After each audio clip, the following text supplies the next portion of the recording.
All right, coming down to the final lessons for this. So if we take a look, this right here is basically two half cells put together to make what we would call a battery. These were the first ways to do it. Well, there is the voltaic stack, which runs off a similar property. But if you've ever seen Breaking Bad, this is what they end up trying to make, and I believe it actually ends up charging the battery enough for them to start the car. So let's go over a few points of this real quick. So in this reaction here, we have nitric HNO3, and we can see that right here the NO3 is going to come off and the H plus is going to come off. This is just a standard hydrogen electrode. In this case, this is the anode, and the anode is the place where oxidation occurs.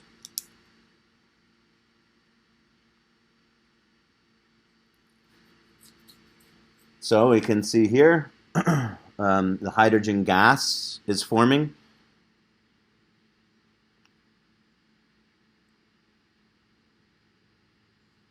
So this is the oxidation half reaction. Basically, I'm sorry, it's not forming, it's being pumped in. That's why you see the bubbles down here. So this is why you see H2 basically losing 2 electrons. Here it has the electrons, here it has lost the electrons. That loss is oxidation.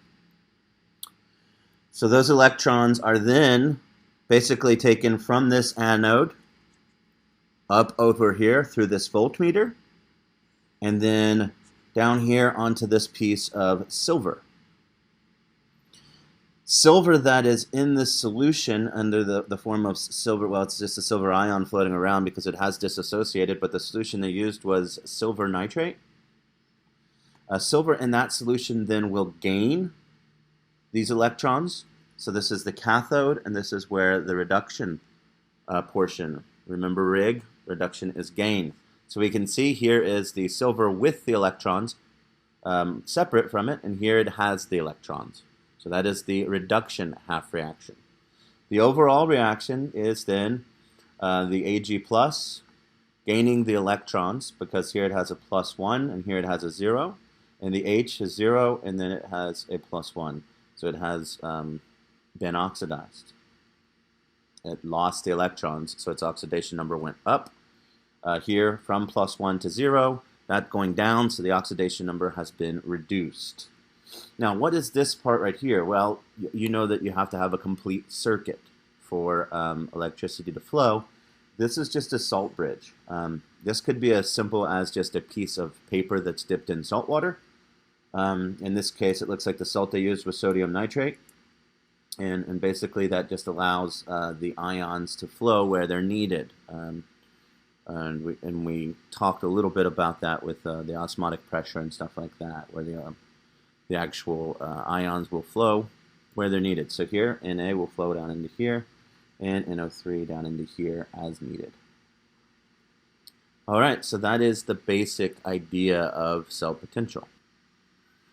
With that in mind, this is from your textbook, but you can find one of these anywhere. There is an entire list of standard reduction potentials at 25 degrees Celsius for many common half reactions. If you take a look, these are reduction potentials. So lithium has a reduction potential of -3.05. Well, that means that lithium has an oxidation potential of 3.05.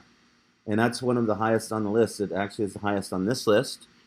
We know fluorine loves to grab electrons, so it has a huge reduction potential of 2.87.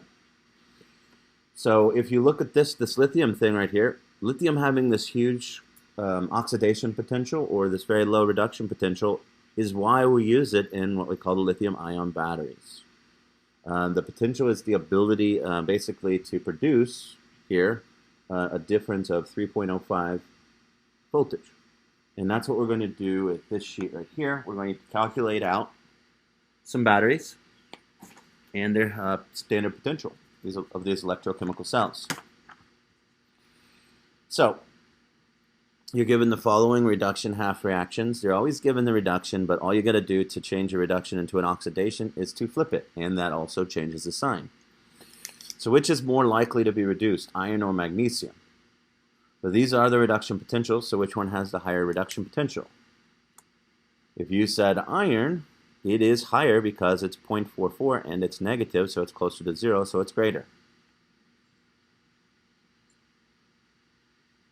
Write the half reaction then for the oxidation of the magnesium. So we will take and flip that magnesium then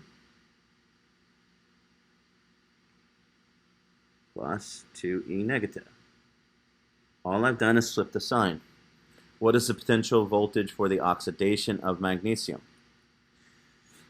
So when we take a look at that, the new voltage would be 2.37 volts. So if we look down here, here is the entire reaction put together. We have the reactant sides and the product sides. So if we calculate the cell potential for this, to tell you the truth, I usually do this. The E naught of cell equals the reduction potential of the reduced minus the reduction potential of the oxidized. And basically when we flip that, if you subtract a negative, that will make it positive. So if we knew that the magnesium was going from 0 to plus 2, I usually would not do this step and then just take the reduced minus the oxidized. So negative 0.44 minus negative 2.37. The answer is 1.93. We get 1.93 volts. Now here's the deal. If you did this, basically you would just add this plus this. But again, that's the same as taking and subtracting this negative. The reason why I think this one's easier is because you don't have a list of tables. You always have the reduction potentials. You don't have the oxidized potentials. Either way works. Obviously, if you don't understand that, it's basically subtracting the negative here. But since we flipped it, then we would just add the two. It's one of those things, again, you know how to math, hopefully, and hopefully that's not too tough. And the question you have to ask yourself is, here, 1.93 volts, is that positive or negative? It is positive, so yes, this is spontaneous. If we put these two things together, we would produce electricity, which is known as, then, a voltaic cell. So what is the compound of the anode? So where did the oxidation occur? It occurred on the magnesium. So that is the anode. It is what lost the electrons. What is the oxidant? What caused that to oxidize? Well, that would be the Fe2+. The oxidizing agent caused the oxidation. Excellent. Let's try this one, and then I'll let you do the other ones on your own, and then turn those in. You're given the following reduction half reactions and their corresponding reduction potentials. So, which is more likely to be reduced? So if we take a look here, this has got a positive reduction, so it's more likely that Ag plus would be reduced. Write the half reaction for the oxidation of the nickel then. So we switch it around. Nickel yields nickel 2 plus 2 electrons. What is the potential for the oxidation of nickel?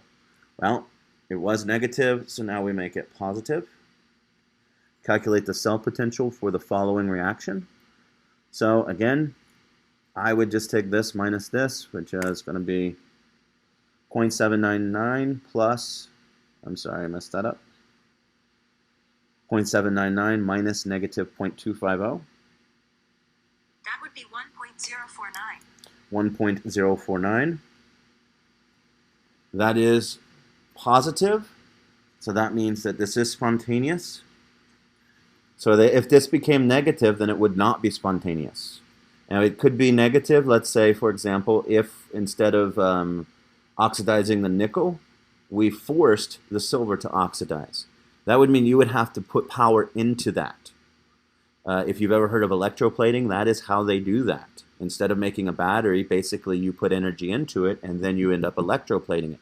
That's a non-spontaneous reaction, and it is not a voltaic cell. In this case, this is a voltaic cell because it is spontaneous. So what is the composition of the anode? Well, what was oxidized? That was the nickel. And what causes the nickel to be oxidized? That is the silver. So what I would like for you to do is to do C and D on this, and submit that in, keeping in mind that if it's flipped, if it's not positive here, then it will not be spontaneous, and it is not a voltaic cell. If it's not a voltaic cell, instead of calling it a voltaic cell, we call it an electrolytic cell. Another term for a voltaic cell is a galvanic cell. You can look those up if you're interested, but it's basically the same thing. Excellent. Hope you enjoyed it, and this is the last unit.